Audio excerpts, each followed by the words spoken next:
This is my thoughts on the PlayStation 4 and Xbox One consoles. I plan to get both of these consoles 2 to 3 years from now. 2 to 3 years from now. I'm not getting any of this stuff right away. I always get new consoles midway through or towards the end of their life cycle. Some consoles like the Xbox, the original Xbox, I got that after its life cycle was complete, after its life cycle was over. So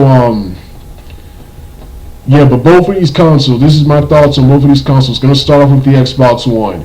Of course, I first heard about the Xbox One in 2013. I actually heard about it in 2012 with the rumors of the Xbox 720, the rumored title. But I really didn't care much for it. But it was 2013 when they announced that Killer Instinct would be returning as an exclusive for the Xbox One. Is when I started becoming interested in the Xbox One, and I saw the design of the system, and oh man, this console looked badass, man.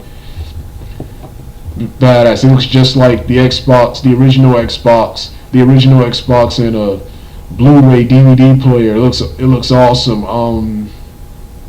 Man, that is something I would love to have in my room. It looks like this awesome virtual reality console.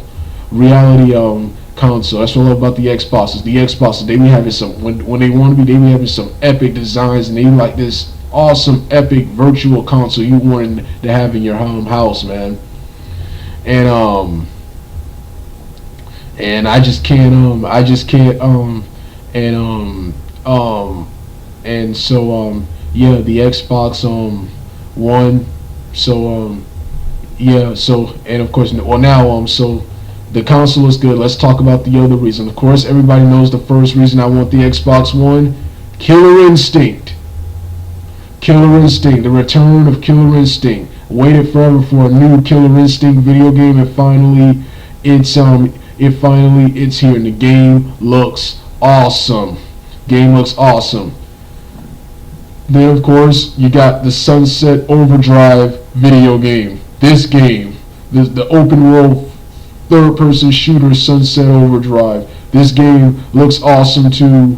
Then of course you got Halo Master Chief Collection. And they share lots of other games with the PlayStation 4 and of course the previous generation.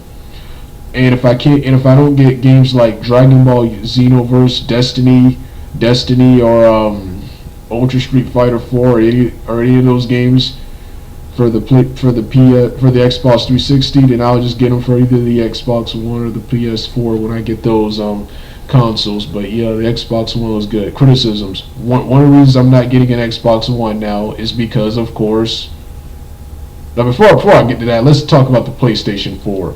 Next is the PlayStation 4. Of course, I really didn't care about the PlayStation 4 until I heard they were remaking a video game from the past called Shadow of the Beast.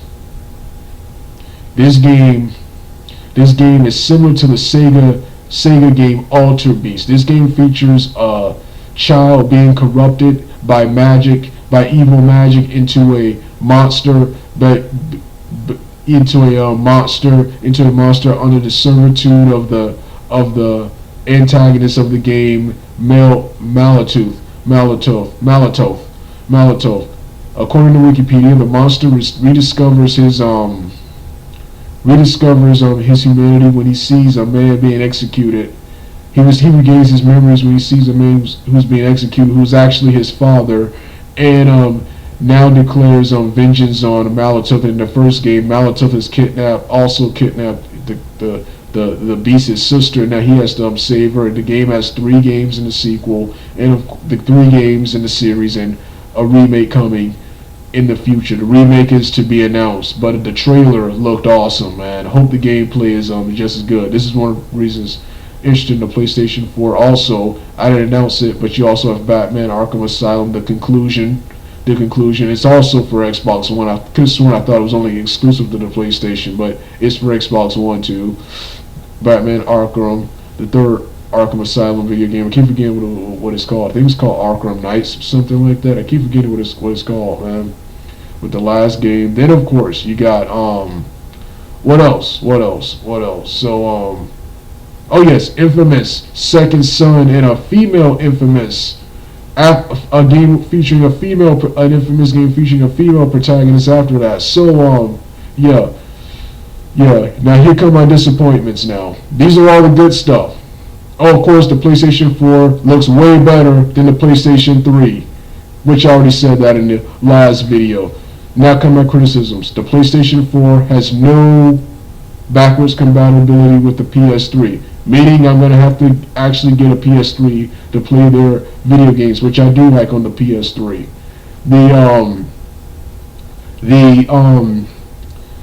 So yeah, PlayStation 4, no backwards compatibility with the PS3. Despite being 8th generation, Shadow Beast, awesome game, hasn't even been the game hasn't even been announced. The release date hasn't even been announced yet. The Infamous games, despite being 8th generation, in my opinion, at least the first one, Godson, doesn't look as good as the very first Infamous from 6 years ago. That game looks much better. That game, graphics wise, looks much better than that was last generation. Then of course, Xbox One, Killer Instinct. Like I said, Killer Instinct, the game looks awesome, but it is pathetic that in the 2010s we have a game with only 7 to 8 fighters readily playable, and they release the other fighters through some DLC.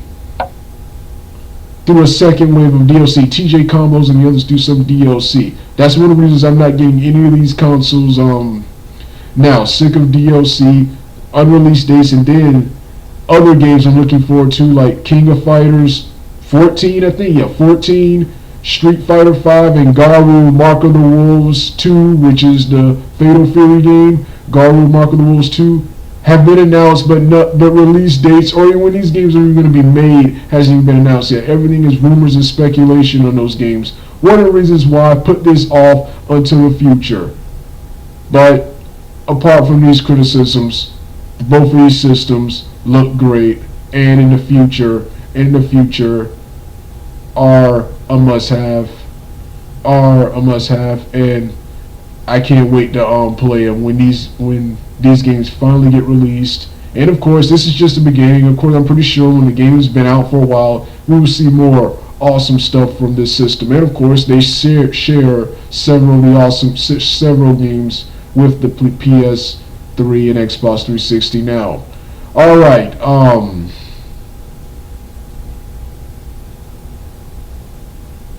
Dog out.